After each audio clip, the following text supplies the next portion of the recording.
Hey everyone, it's Whoopi and welcome back to my YouTube channel. If you're new here, welcome. The title says it all, so let's just get started. The way that this whole sober year came about is from a joke. So it was Christmas Day last year and I was very tipsy and I was just thinking to myself, bet you couldn't drink for a whole year. And I said, all right, bet. That's literally how it started. There was no deep thinking, no proper thought. It was just like a, bet you can't. To myself. To be fair, the only competition is you against yourself, so. Also, quick note, this video kind of makes sense, but it's also kind of sporadic. Like it goes from point B to point D to point A, but sometimes A, B, C, D. So you're just gonna have to stay with me, kids.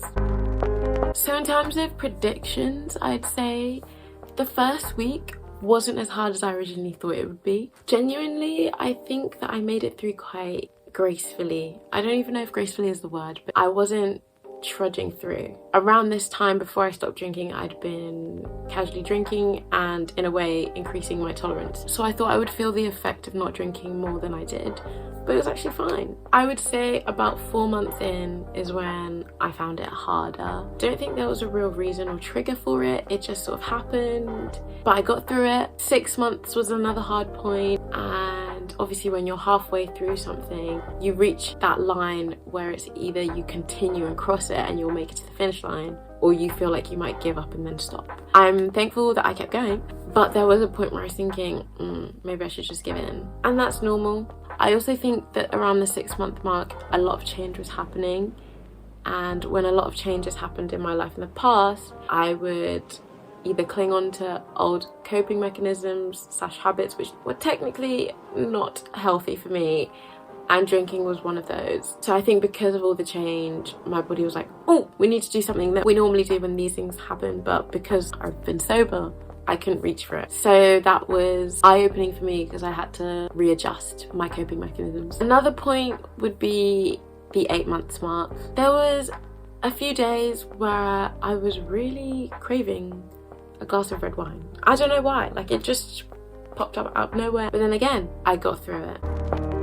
Cravings are normal in whatever sort of context you're looking at cravings. The thing for me was more that I was craving the actual drink, but not the feelings that come with drinking. So I'd really crave, like I said, a red wine, or maybe I'd crave a tequila shot. And I think the cravings weren't as itching or irritating to me as they could have been because I've been sober in the past for periods of time. So if a craving would kick in, I'd tell myself, I've done a few months, I can do a year. We could just keep moving forward.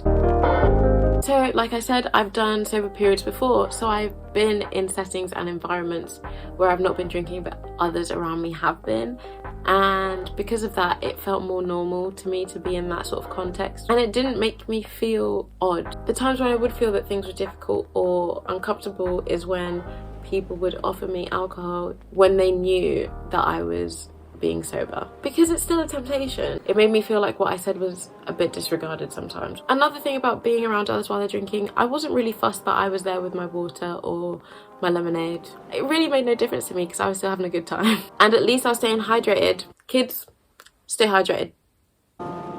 There's a difference between people who are drinking and drunk people, and there's a line, and that line is where my limit is. Once people cross over into the drunk space, there is a limit to how much I can take on, and it also depends on my mood. So if I'm in a good mood and people maybe cross that line, I have more patience basically, whereas if I'm in a bad mood already and then they cross that line, I'm like, nope, I need to get myself out of this situation, I need to go home. And having that self-awareness helped me out a lot, I think, but also gained me hours of sleep, so thanks. When you're the sober one as well, you see a lot more, like a lot more, and you hear a lot more things than you're probably supposed to, and it's all just like a lot, which sometimes can be entertaining though, I must say. But because of your point of view and clarity, if an extra rough night happens, you will become the point of contact because everyone will want to know what happened, especially if they have blank spaces in their memory. It can also be quite entertaining when you're retelling the story, if it's a funny one.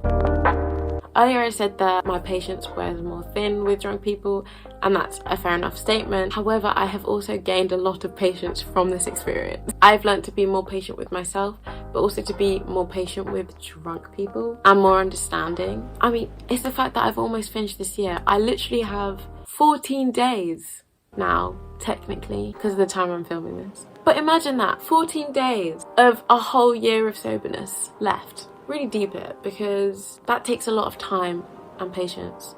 And another thing that it takes is discipline, which I have learned. I feel like there's so many different types of self-discipline/discipline. It makes me feel like I can be more in control when I do go back to drinking. I also have gained the knowledge that I know how to have a good time regardless of alcohol. Also, just because you're not drinking, it doesn't then mean that you should be excluded from outings or excluded from a setting or a group of people, and no one should make you feel like that. If you've experienced that, I really recommend you go find a different group of people and find people who understand you and respect your decision, because that behaviour is not on. Just putting that out there. I feel like everyone knows, but just putting it out there. There have been times when I feel like I haven't been invited to something, or I have been looked down upon by certain people because I am not drinking. If you don't want to drink, that's fine. If you've never drunk before, that's fine. I don't like the fact that people feel pressured or people are pressuring others.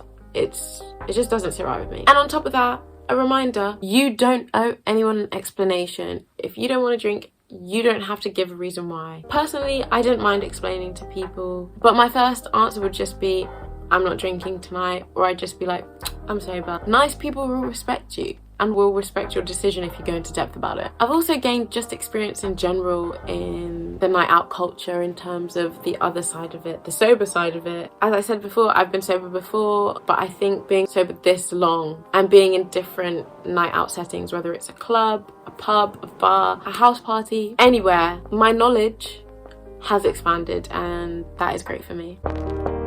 Gratitude. Major gratitude. I'm just so grateful that I got to have this experience. As cheesy as that sounds, I'm so grateful that I got to have a sober year. I'm grateful that I never slipped up, even through the times when I wanted to. I'm grateful that I got this time to walk with myself intentionally and get to know myself in a new way. It was nice to discover who I could be on a night out without alcohol. It gave me assurance in who I am, and it helped me grow into myself a lot more, which I'm very grateful for. And I know that drinking and God aren't related at all, but it actually helped with my relationship with God and my relationship with faith. Honestly, I'm just very grateful. And I also just really want to quickly thank all the people who held me accountable and all the people who helped me get through this year.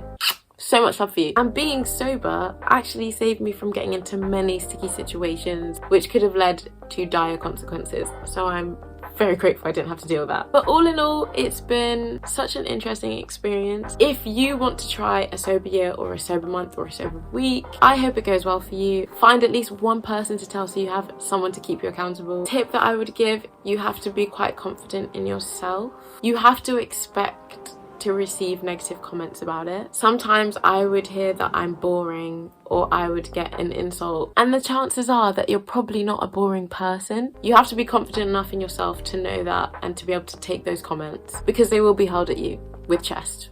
That is it for this video. This is my first time properly talking about alcohol on this channel. Feels kind of weird, but in a good way. One of my favourite sayings is sharing is caring, and I love to share on this channel. So this has just been part of my human experience, and I know a lot of people who watch my content are at a similar age and might find it interesting to learn about. So I hope it gave you insight. If you enjoyed this video, then please like it, and if you'd like to subscribe, you know where the button is. I am done here. I hope to see you very soon.